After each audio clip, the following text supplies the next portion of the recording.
வணக்கம் நேர்களே, நீங்கள் இணைந்திருப்பது ட்ரூத் தமிழ் கனடாவினுடைய கனேடிய தமிழ் செய்திகளின் தொகுப்புடன். கடந்த 24 மணி நேரத்தில் கிடைக்கப்பெற்ற முக்கியமான கனேடிய தமிழ் செய்திகளைத்தான் இந்த வீடியோவில் பார்க்க இருக்கின்றோம். இதுவரை நம்முடைய சேனலை சப்ஸ்கிரைப் செய்யாத நேர்கள் இருந்தால் இப்போதே சப்ஸ்கிரைப் செய்து கொள்ளுங்கள். தற்போது விரிவாக செய்திகளை பார்க்கலாம். முதலாவது விடயம் பார்த்தமாக இருந்தால் நேர்களே, ஒன்டாரியோவினுடைய தொழில் அமைச்சரான டேவிட் பிச்னே தனது அமைச்சகத்தினுடைய திறன் மேம்பாட்டு நிதியிலிருந்து மில்லியன் கணக்கான டாலர்களை வழங்கிய நிறுவனங்களுடன் தொடர்புடைய நபர்களுடன் ஹாக்கி விளையாட்டு மற்றும் திருமணத்தில் பங்கேற்றதாக கூறப்படுகிறது. குறிப்பாக அவர் ஒரு ஹாக்கி விளையாட்டிலே கீழ் டிஜிட்டல் சொல்யூஷன்ஸ் நிறுவனத்தினுடைய இயக்குனர் பீட்டர் ஜகாரோஃபுடன் இருக்கின்ற ஒரு புகைப்படம் வெளியாகி இருந்தது. அதே போல பாரிஸில் அந்த நிறுவனத்தின் செல்வாக்கு செலுத்துவோராக இருக்கின்ற மைக்கேல் ரத்காமினுடைய திருமணத்திலும் இந்த மாகாண அமைச்சர் காணப்பட்டிருந்தார். இதேவேளை பிச்னியினுடைய அலுவலகம் தெரிவிக்கையிலே அவர் தன்னுடைய சொந்த செலவில் சென்றதாகவும் புகைப்படம் எடுக்கப்பட்ட போது அவர் தொழில் அமைச்சராக இல்லை என்றும் கூறப்பட்டது. கணக்காய்வாளர் நாயகம் திறன் மேம்பாட்டு நிதி வழங்கும் முறை நியாயமற்றது மற்றும் வெளிப்படை தன்மையற்றது என்றும் அரசியல் ஊழியர்களினுடைய தரம் குறைந்த விண்ணப்பங்களுக்கு ஒப்புதல் அளித்திருக்கிறார்கள் என்றும் கூறியிருக்கின்றார். எதிர்கட்சியான NDP இது கிரீன் பெல்ட் ஊழல் போன்ற ஒரு நிகழ்வு என்றும் அரசாங்கம் வேண்டியவர்களுக்கு சாதகமாக செயற்படுவதாகவும் குற்றம் சாட்டியிருக்கின்றது. இந்த ஒரு சூழ்நிலையில் தான் தற்போது ஒன்டாரியோவினுடைய தொழில்துறை அமைச்சர் பெரும் நெருக்கடியிலே சிக்கியிருப்பதாக சொல்லப்படுகிறது. மத்திய அரசிலே அவர்களுடைய ஆட்சி இல்லாத ஒரு சூழ்நிலையிலே இந்த நெருக்கடியை அவர் எப்படி கடந்து வரப்போகிறார் என்பதுதான் தற்போது மில்லியன் டாலர் கேள்வியாக மாறியிருக்கின்றது. அடுத்த முக்கியமான விடயத்தை பார்த்தமாக இருந்தால், ஒன்டாரியோ நீதிமன்ற முறைமைக்கு புதிய டிஜிட்டல் தளம் அறிமுகம் செய்யப்பட்டிருப்பதாக தகவல் வந்திருக்கின்றது. இனி சேவைகளை ஒன்டாரியோ மக்கள் ஆன்லைனிலே பெறக்கூடியதாக இருக்கும். இதனுடைய பின்னணி பார்த்தமாக இருந்தால், டொரண்டோ ஒன்டாரியோவிலே பொதுமக்கள், வழக்காடிகள் மற்றும் வழக்கறிஞர்கள் நீதிமன்ற முறைமையை இணையம் வழியாக அணுகுவதை விரிவுபடுத்துகின்ற ஒரு புதிய தளத்தின் முதல் கட்டம் அடுத்த வாரம் தொடங்கப்பட இருக்கின்றது. இது மாகாணம் தழுவிய ஒரு மிகப்பெரிய திட்டத்தினுடைய ஒரு தொடக்கமாகும். ஒன்டாரியோ நீதிமன்றங்களின் பொது தளம், அதாவது ஒன்டாரியோ கோர்ட்ஸ் பப்ளிக் போர்ட்டல் என பெயரிடப்பட்டிருக்கின்ற இந்த இணையதளம் வருகின்ற செவ்வாய்க்கிழமை முதல் டொரண்டோவிலே பயன்பாட்டிற்கு வர இருக்கின்றது. இதன் மூலம் மக்கள் இணையம் வழியாகவே நீதிமன்ற ஆவணங்களை தாக்கல் செய்யவும், கட்டணங்களை செலுத்தவும், மெய்நிகர் நீதிமன்ற விசாரணைகளுக்கான இணைப்புகளை பெறவும் முடியும். ஆரம்பத்தில் இந்த வசதி டொரண்டோவில் உள்ள வழக்குகளுக்கு மட்டுமே வரையறுக்கப்பட்டிருக்கின்றது. இதில் குற்றவியல் வழக்குகள் உள்ளடக்கப்படவில்லை. எனினும் உயர் நீதிமன்றத்தின் குடும்ப, சிவில், சிறு வழக்குகள், திவால், கோட்ட நீதிமன்றம் மற்றும் அமலாக்க வழக்குகள், அத்துடன் மாகாண நீதிமன்ற குடும்ப வழக்குகளுக்கான டிஜிட்டல் அணுகலை இது விரிவுபடுத்தும் என்றும் எதிர்பார்க்கப்படுகிறது. அட்டர்னி ஜெனரல் டக் டவுனி ஒரு பேட்டியிலே இந்த திட்டத்தினுடைய 2ஆம் கட்டம் 2027 தொடங்க திட்டமிடப்பட்டிருப்பதாகவும் அதில் குற்றவியல் வழக்குகளும் உள்ளடக்கப்படும் என்றும் தெரிவித்திருந்தார். இந்த $166 மில்லியன் மதிப்பிலான முறைமை 2030 ஆண்டளவிலே மாகாணம் முழுவதும் விரிவுபடுத்தப்படும் என்று எதிர்பார்க்கப்படுகிறது. இது கணிசமாக அணுகக்கூடிய, அதாவது இலகுவாக அணுகக்கூடிய மற்றும் வலிமையான ஒரு அமைப்பை உருவாக்கும் என்றும், இது பொதுமக்களுக்கு வெளிப்படைத்தன்மையை வழங்கும் என்றும், அவர்களின் சொந்த நீதிமன்ற வழக்குகளை அணுகவும், ஆவணங்களை தாக்கல் செய்யவும், கட்டணம் செலுத்தவும், அந்த அமைப்பில் இருந்து ஆவணங்களை வெளியே பெற்றுக்கொள்ளவும் உதவும் என்றும் டவுனி தெரிவித்திருந்தார்.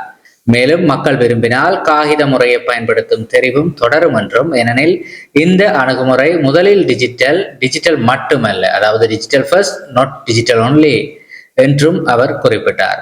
உயர் நீதிமன்றத்தின் தலைமை நீதிபதி ஜெஃப்ரி மொரவட்ஸ் இது தொடர்பாக தெரிவிக்கையிலே இந்த புதிய தளத்தை ஒரு வரலாற்று மாற்றம் என்று தனது கடந்த மாத உரையிலே குறிப்பிட்டிருந்தார். நீண்ட காலமாக எதிர்பார்க்கப்பட்ட இந்த புதிய டிஜிட்டல் அமைப்பு தற்போது தொடர்பற்ற தொழில்நுட்பங்களுக்கு பதிலாக அனைத்து சட்ட பகுதிகளுக்கும் ஒரே ஒருங்கிணைந்த தடையற்ற தளத்தை உருவாக்குவதற்கான வாய்ப்பை ஏற்படுத்தி கொடுப்பதாக அவர் தெரிவித்திருந்தார்.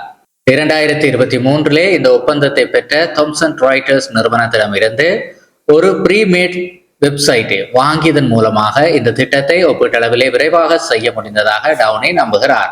முன்னதாக முன்னாள் லிபரல் அரசாங்கம் நீதிமன்ற பதிவுகளுக்கு மின்னணு அணுகலை வழங்கும் இதே போன்ற நோக்கங்களை கொண்ட ஒரு நீதிமன்ற தகவல் மேலாண்மை அமைப்பை செயற்படுத்த பல ஆண்டுகள் முயன்றது. ஆனால் $10.3 மில்லியன் செலவழித்த பின்பு 2013 அந்த திட்டத்தை அது கைவிட்டிருந்தது என்பதும் குறிப்பிடத்தக்கது.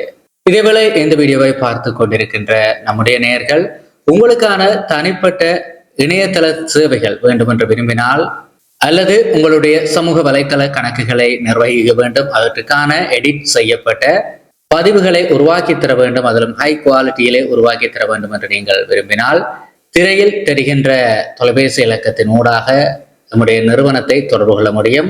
உங்களுக்கான சேவைகளை குறைந்த விலையிலே தாயகத்திலிருந்து வழங்குவதற்கு நாங்கள் தயாராக இருக்கின்றோம். அடுத்த முக்கியமான செய்தியை பார்த்தமாக இருந்தால் நேயர்களே, மிசிசாகாவிலே $4 லட்சம் மதிப்புடைய திருட்டு தபால்கள் மீட்கப்பட்டிருக்கின்றது. 8 பேர் மீது நூற்றுக்கணக்கான குற்றச்சாட்டுகளும் பதிவு செய்யப்பட்டிருக்கின்றது. மிசிசாகாவிலே திருடப்பட்ட 450க்கும் மேற்பட்ட தபால்களைத்தான் பீல் பிராந்திய போலீசார் மீட்டிருக்கிறார்கள். இது தொடர்பாக 8 பேர் தற்போது கைது செய்யப்பட்டிருக்கிறார்கள். பீல் போலீசார், ஹால்டன் போலீசார் மற்றும் கனடா போஸ்ட் இணைந்து ப்ராஜெக்ட் அன்டிலிவரபிள் என்கின்ற பெயரிலே கடந்த ஏப்ரல் மாதம் ஒரு கூட்டு விசாரணையை தொடங்கினார்கள். பீல் பிராந்தியம் முழுவதும் தொடர்ச்சியாக இடம்பெற்ற தபால் திருட்டு சம்பவங்கள் குறித்து இந்த விசாரணை முன்னெடுக்கப்பட்டது. குடியிருப்பு வாசிகளின் தபால் பெட்டிகளை குறிவைத்து ஒரு குழுவினர் ஒன்றாக செயற்பட்டு பரவலான திருட்டு மற்றும் சமூக உறுப்பினர்களுக்கு இடையூறு விளைவித்தது இந்த விசாரணையிலே தெரிய வந்திருக்கின்றது என்று போலீசார் கடந்த வெள்ளிக்கிழமை வெளியிட்ட செய்தி குறிப்பிலே தெரிவித்திருக்கிறார்கள். விசாரணையாளர்கள் செப்டம்பர் 8 மற்றும் 9ஆம் தேதிகளில் மிசிசாகாவில் உள்ள ரெஹின் பேங்க் ஸ்ட்ரீட் மற்றும் பிராண்டன் கேட் டிரைவ் மற்றும் டிவிக்கின் அவென்யூ கேட்ரிச் டிரைவ் ஆகிய பகுதிகளிலே இருக்கின்ற பல குடியிருப்புகளிலே சோதனை நடவடிக்கைகளை மேற்கொண்டார்கள். இந்த சோதனையின் போது 255 காசோலைகள், 182 கடன் அட்டைகள், 35 அரசாங்க அடையாள அட்டைகள் மற்றும் 20 பரிசு அட்டைகள் உட்பட 465 திருடப்பட்ட தபால்களை அதிகாரிகள் கைப்பற்றியதாக போலீசார் தெரிவித்திருக்கிறார்கள். இந்த சம்பவங்களுடன் தொடர்புடைய 8 சந்தேக நபர்களினுடைய பெயரையும் போலீசார் வெளியிட்டிருக்கிறார்கள். சுமன்பிரீத் சிங், குர்தீப் சத்தா, ஜசன்தீப் ஜெட்டனா மற்றும் ஹர்மன் சிங், ஜசன்பிரீத் சிங், மன்ரூப் சிங், ராஜ்பீர் சிங் மற்றும் உபிந்தர் ஜித் சிங் ஆகிய 8 பேர் தான் சிக்கியிருக்கிறார்கள். இந்த 8 சந்தேக நபர்கள் மீதும் தபால் திருட்டு, குற்றச்செயல்கள் மூலம் பெறப்பட்ட சொத்துக்களை வைத்திருத்தல், உடைப்பு உபகரணங்களை வைத்திருத்தல் மற்றும் திருடப்பட்ட கடன் அட்டைகளை வைத்திருத்தல் உட்பட மொத்தமாக 344 குற்றச்சாட்டுகள் பதிவு செய்யப்பட்டிருக்கின்றது. மேலும் குற்றம் சாட்டப்பட்டவர்களில் சிலர் வெளிநாட்டவர்களாக இருப்பதால் நீதித்துறை நடவடிக்கைகளின் ஒரு பகுதியாக அவர்களை நாடு கடத்த முடியுமா என்பதை தீர்மானிக்க கனடா எல்லை சேவைகள் முகமையுடன் போலீசார் தீவிரமாக ஆலோசனைகளில் ஈடுபட்டு வருவதாகவும் தெரிவிக்கப்பட்டிருக்கின்றது. அடுத்த முக்கியமான செய்தியை பார்த்தமாக இருந்தால் நேர்களே, மிசிசாகாவிலே தொடர் வாகன கொள்ளை, அதிலே 18 மற்றும் 16 வயதுடைய இருவர் தற்போது சிக்கியிருக்கிறார்கள். இதனுடைய பின்னணி பார்த்தமாக இருந்தால் மிசிசாகாவில் நடந்த தொடர் வன்முறை வாகன கொள்ளை சம்பவங்கள் தொடர்பாக 18 மற்றும் 16 வயதுடைய 2 பேர் தற்போது குற்றம் சாட்டப்பட்டிருப்பதாக பீல் பிராந்திய போலீசார் தெரிவித்திருக்கிறார்கள். இந்த சம்பவங்களின் போது பாதிக்கப்பட்டவர்கள் தரையில் தள்ளப்பட்டும், குத்தப்பட்டும், உதைக்கப்பட்டும் தாக்கப்பட்டிருக்கிறார்கள். போலீசாரின் தகவலின்படி முதல் சம்பவம் செப்டம்பர் 27 அன்று எரின் மில்ஸ் பார்க்வே மற்றும் ஃபோக்வே டிரைவ் சந்திப்புக்கு அருகில் இருக்கின்ற ஒரு வணிக வளாகத்திலே நடந்திருக்கின்றது. 2011 மாடல் மிட்சுபிசி காரில் இருந்து ஒரு பெண் வெளியேறிய போது 2 சந்தேக நபர்கள் அவரை அணுகி தரையில் தள்ளி முகத்தில் குத்தியிருக்கிறார்கள். பின்னர் பாதிக்கப்பட்டவரின் வாகனத்தை எடுத்துக்கொண்டு தப்பிச் சென்றிருக்கிறார்கள். அந்த வாகனம் அடுத்த நாள் மீட்கப்பட்டதாக போலீசார் தெரிவித்தனர். 2வது சம்பவம் அக்டோபர் 2 அன்று எரின்ஸ்மில் பார்க்வே மற்றும் எக்லிண்டன் அவென்யூ வெஸ்ட் பகுதியிலே நடந்திருக்கின்றது.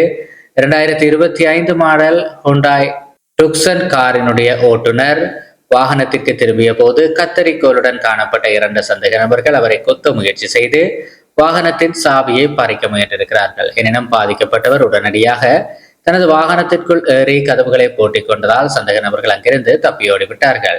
பின்னர் அதே நாளிலே 2025 மாடல் நிசான் சென்ட்ரா காரை ஓட்டுநரை தாக்கிவிட்டு அபகரிப்பதற்கு இதே சந்தேக நபர்கள் முயன்றிருக்கிறார்கள். ஆனால் அவர்களால் அது முடியவில்லை. தொடர்ச்சியாக அந்த இடத்திற்கு விரைந்த போலீசார் ஒரு தேடுதல் நடவடிக்கையின் மூலம் அவர்களை கையங்களவுமாக அந்த இடத்திலிருந்து கண்டுபிடித்து கைது செய்ததாக குறிப்பிடப்பட்டிருக்கின்றது. இந்த சந்தேக நபர்களிலே ஒருவர் பிரம்டனை சேர்ந்த 18 வயதான ரஹீம் மெக்னிஸ் என்று அடையாளம் காணப்பட்டிருக்கின்றார். மற்றைய சந்தேக நபருக்கு வயது 16 என்பதால் இளைஞர் குற்றவியல் நீதி சட்டத்தின் கீழ் அவருடைய பெயரை வெளியிட முடியாது என்று தெரிவிக்கப்பட்டிருக்கின்றது. அடுத்த முக்கியமான செய்தியை பார்த்தமாக இருந்தால் நேர்களே, கனடாவின் டொரண்டோ நகரிலே மேற்கு பகுதியிலே வெள்ளிக்கிழமை பிற்பகல் சாலையை கடக்கும் என்று 70 வயது மதிக்கத்தக்க பெண்ணொருவர் வேன் ஒன்று மோதி உயிரிழந்திருக்கின்றார். லான்ஸ்டவுன் பகுதி மற்றும் லெபின் அவென்யூ சந்திப்பில் தான் மாலை 4 மணிக்கு சற்று முன்பதாக இந்த விபத்து நடந்திருப்பதாக அவசர சேவை குழுவினருக்கு தெரிவிக்கப்பட்டிருக்கின்றது. மேலும் அவரை மோதிய வேனுடைய சாரதி சம்பவ இடத்திலேயே இருந்து போக்குவரத்து புலனாய்வாளர்களுக்கு முழு ஒத்துழைப்பு வழங்கி வருவதாக இன்ஸ்பெக்டர் ரோஸ் தெரிவித்திருந்ததும் குறிப்பிடத்தக்கது. அடுத்த முக்கியமான செய்தியை பார்த்தமாக இருந்தால் நேர்களே, ஒஷாவாவுக்கு கிழக்கே நியூட்டன்வில் அருகே நெடுஞ்சாலை 401 மேற்கு வழித்தடத்திலே டிராக்டர் டிரெய்லர் மற்றும் தீயணைப்பு வண்டி மோதி இருக்கின்றது. இதிலே 2 தீயணைப்பு வீரர்களுக்கு உயிருக்கு ஆபத்தில்லாத காயங்கள் ஏற்பட்டு அவர்கள் மருத்துவமனைக்கு கொண்டு செல்லப்பட்டிருக்கிறார்கள். விபத்திற்கான காரணத்தை பொறுத்தவரையிலே ஏற்கனவே நிகழ்ந்த ஒரு விபத்துக்காக தீயணைப்பு வண்டி சாலையின் ஒரு பகுதியை மறைத்துக் கொண்டிருந்த போது இந்த விபத்து நிகழ்ந்திருக்கின்றது. விசாரணை மற்றும் தூய்மை பணிகளுக்காக நெடுஞ்சாலை சுமார் 8 மணி நேரம் மூடப்பட்டு பின்னர் மீண்டும் திறக்கப்பட்டது. அடுத்த முக்கியமான செய்தியை பார்த்தமாக இருந்தால், டொரண்டோவின் பாராளுமன்ற உறுப்பினர் கரீம் பர்தீசினுடைய அலுவலகத்திலே போராட்டம் நடைபெற்றிருக்கின்றது. சுமார் 30 முதல் 40 பேர் கொண்ட குழுவினர் அலுவலகத்தின் பொது பகுதிக்குள் நுழைந்ததாக சொல்லப்படுகிறது. அவர்கள் அனுமதி இல்லாமல் நுழைந்திருக்கிறார்கள். அங்கிருந்து வெளியேற மறுத்த 8 போராட்டக்காரர்கள் மீது டொரண்டோ போலீசார் கடும் நடவடிக்கை எடுத்து அவர்களை கைது செய்திருக்கிறார்கள். கைது செய்யப்பட்டவர்கள் மீது அத்துமீறி நுழைதல், சட்டவிரோதமாக ஒன்று கூடுதல் போன்ற குற்றச்சாட்டுகள் சுமத்தப்பட்டிருக்கின்றது. காசாவுக்கு உதவி கொண்டு சென்ற கப்பலை இஸ்ரேல் இடைமறித்ததற்கு எதிராக அரசாங்க நடவடிக்கை கோரித்தான் இந்த போராட்டம் திட்டமிடப்பட்டிருப்பதாக தெரிவிக்கப்பட்டிருக்கின்றது. அடுத்த முக்கியமான செய்தியை பார்த்தமாக இருந்தால், டொரண்டோவிலே நபரொருவர் $80,000 இழந்திருக்கின்றார். ஏன் இழந்தார், எப்படி இழந்தார், இதை பற்றி தான் பார்க்க இருக்கின்றோம். கனடாவின் டொரண்டோ நகரைச் சேர்ந்த நபர் ஒருவர் தன்னுடைய வாழ்க்கையின் மிகவும் பாதிப்படையக்கூடிய ஒரு தருணத்திலே காதல் மோசடி ஒன்றிலே சிக்கி $80,000 பணத்தை இழந்த தன்னுடைய சோக கதையை பகிர்ந்து கொண்டிருக்கின்றார். கனடாவில் மிகவும் பொதுவான மோசடிகளில் ஒன்றாக காதல் மோசடிகள் தொடர்கிறது. கனடிய மோசடி எதிர்ப்பு மையம், அதாவது CAFC-னுடைய புள்ளி விவரங்களின்படி இந்த ஆண்டு இதுவரை 778 கனடியர்கள் இந்த மோசடிகளால் 54.6 மில்லியனுக்கும் அதிகமான பணத்தை இழந்திருக்கிறார்கள். ஹியூகோ சான்சஸ் எனப்படுகின்ற அந்த நபர் டொரண்டோவை சேர்ந்தவர். தனது திருமணம் கடந்த ஆண்டு முடிவுக்கு வந்த போது மன ரீதியாக மிகவும் பலவீனமான நிலையில் இருந்ததாக கூறுகிறார். அந்த நேரத்திலே ஏற்பட்ட தனிமையை போக்க இணையத்திலே துணையை தேடிய போது தன்னுடைய ஆத்ம துணையை கண்டடைந்ததாக நம்பியிருக்கிறார். இந்த நிலையிலே அவர் பாதிக்கப்படக்கூடிய சிச்சுவேஷன்ல இருந்த போது அவரை சமூக ஊடகத்திலே லீனா என்கின்ற பெயரிலே சியாட்டிலில் வசிப்பதாக கூறிய ஒரு பெண் அணுகியிருக்கிறார். அவர்களின் நட்பு வளர்ந்து பலமுறை வீடியோ அழைப்புகளிலும் பேசியிருக்கிறார்கள். இருப்பினும் பெரும்பாலும் குறும் செய்திகள் மூலமே உரையாடல் நடந்திருக்கின்றது. சில வாரங்களுக்குள் அந்த பெண் சான்சஸை கிரிப்டோ கரன்சிகளில் முதலீடு செய்யுமாறு வற்புறுத்தி இருக்கின்றார். அவர் தனது பணத்தை 3 மடங்காக பெருக்கலாம் என உறுதியளித்ததாகவும், ஆனால் காலப்போக்கிலே $80,000 பணத்தை அவர் மோசடி மூலம் இழந்ததாகவும் சான்சஸ் குறிப்பிட்டிருக்கின்றார். அது எனது சேமிப்பு பணம், அதை இழந்தேன், என்னிடம் இல்லாத பணத்தையும் நான் இழந்தேன் என்று அவர் வேதனையுடன் தெரிவித்திருந்தார். சான்சஸ் 40 வயதுகளில் இருந்தாலும் பொதுவாக காதல் மோசடிகளில் பாதிக்கப்படுபவர்கள் மூத்த குடிமக்களாகத்தான் இருக்கிறார்கள். மூத்த குடிமக்கள் அல்லது தனிமையிலே தவித்துக் கொண்டிருப்பவர்கள் இவ்வாறான மோசடியாளர்களுக்கு இலகு இரையாக இருக்கிறார்கள் என்பதும் இந்த இடத்திலே குறிப்பிடத்தக்கது. அடுத்த முக்கியமான செய்தியை பார்த்தமாக இருந்தால், ரிச்மண்ட் ஹில்லிலே காரணமின்றி நடந்த தாக்குதலிலே 54 வயது நபர் ஒருவர் கொலை செய்யப்பட்டார். அவருடைய பெயர் அமீர் ஷஃபி, வயது 54.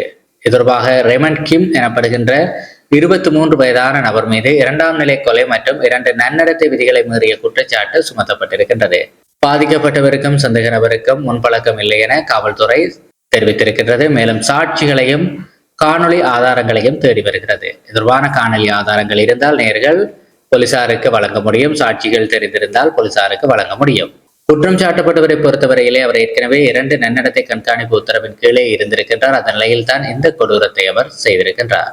தொடர்பாக தகவல்கள் தெரிந்தவர்கள் 1866876542 என்கின்ற தொலைபேசி இலக்கத்தின் ஊடாக யோக் பிராந்திய காவல்துறையின் கொலை பிரிவை தொடர்பு கொண்டு உங்களுடைய தகவல்களை வழங்க முடியும் என்று தெரிவிக்கப்பட்டிருக்கின்றது. கடந்த அக்டோபர் 9 புதன்கிழமை 2025 அன்று மாலை 4:53 மணியளவிலே பெர்னார்ட் அவென்யூவுக்கு அருகில் இருக்கின்ற லொரைன் ஸ்ட்ரீட்டில் தான் இந்த தாக்குதல் சம்பவம் நடந்திருக்கிறது என்பதும் குறிப்பிடத்தக்கது. இத்துடன் இந்த நாளுக்கான கனடிய செய்திகளினுடைய தொகுப்பை முடிவுக்கு கொண்டு வருகிறோம் நேர்களே. இதுவரை நம்முடைய சேனலை சப்ஸ்கிரைப் பண்ணாத நேர்கள் இருந்தால் இப்போதே சப்ஸ்கிரைப் செய்து கொள்ளுங்கள். அதே போல நம்முடைய கனடிய செய்திகளுக்கான வாட்ஸ்அப் குழுவிலே இணைந்திருப்பதையும் உறுதிப்படுத்திக் கொள்ளுங்கள். நன்றி.